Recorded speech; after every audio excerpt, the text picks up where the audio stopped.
بیماری نکل جاتی ہے۔ امام بخاری علیہ رحمہ کے استاد حضرت امام ابن ابی شیبہ اپنی حدیث کی کتاب مصنف ابن ابی شیبہ میں جلد دوم صفحہ نمبر 65 پر حدیث شریف نقل کرتے ہیں۔ نبی پاک صلی اللہ علیہ وآلہ وسلم نے ارشاد فرمایا، جو شخص جمعہ کے دن اپنے ناخن کاٹتا ہے اللہ تعالیٰ اس سے بیماری نکال دیتا ہے۔ مفتی امجد علی اعظمی علیہ رحمہ بہار شریعت حصہ 16 صفحہ نمبر 226 پر حدیث شریف نقل فرماتے ہیں کہ جو شخص جمعہ کے دن ناخن تراشے اللہ تعالیٰ اس کو دوسرے جمعہ تک بلاؤں سے محفوظ رکھے گا، اور 3 دن زائد یعنی 10 دن تک بلاؤں سے محفوظ رکھے گا۔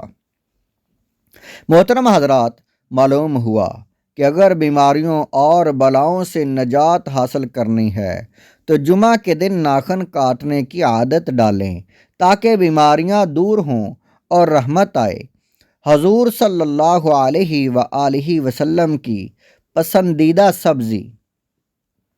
ابن ماجہ کی حدیث پاک ہے، حضرت انس بن مالک رضی اللہ تعالی عنہ آپ فرماتے ہیں کہ سرکار اعظم صلی اللہ علیہ وآلہ وسلم کدو شریف سے محبت فرماتے تھے۔ محترم حضرات، کدو ایک عام سبزی ہے، ہر سبزی کی طرح جو کہ پوری دنیا میں کاشت کی جاتی ہے۔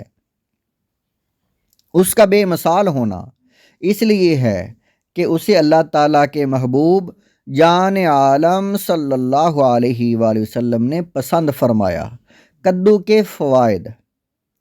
امام طبرانی علیہ رحمہ طبرانی شریف میں حدیث پاک نقل کرتے ہیں، حضرت وائلہ رضی اللہ تعالی عنہ روایت کرتے ہیں کہ سرور کونین صلی اللہ علیہ وآلہ وسلم نے ارشاد فرمایا کہ تمہارے لیے کدو موجود ہے کہ یہ دماغ کو بڑھاتا ہے، مزید تمہارے لیے مسور کی دال ہے جسے کم از کم 70 پیغمبروں کی زبان پر لگنے کا شرف حاصل ہے۔ جدید تحقیق۔ کدو ایک ہلکی غذا ہے جو خود جلدی ہضم ہوتا ہے اور اس دوران کسی قسم کی مشکل پیدا نہیں کرتا۔ خود جلدی ہضم ہونے کے ساتھ دوسری غذاؤں کو ہضم کرنے میں مددگار ہوتا ہے۔ بخار کے مریضوں کے لیے بے حد مفید ہے۔ بخار کے مریضوں کو آرام اور سکون مہیا کرتا ہے۔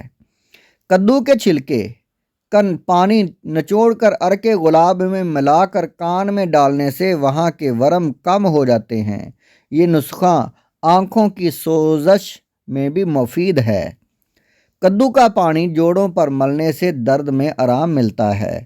کدو پیاس بجھاتا ہے، جگر کی گرمی اور صفرا کو دور کرتا ہے، پیشاب لاتا ہے، پیٹ کو نرم کرتا ہے۔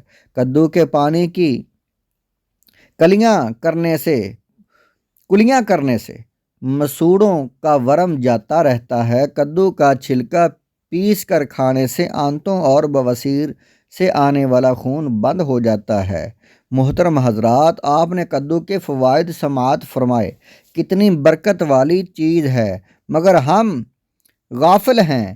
اے کاش ہمیں بیداری نصیب ہو جائے۔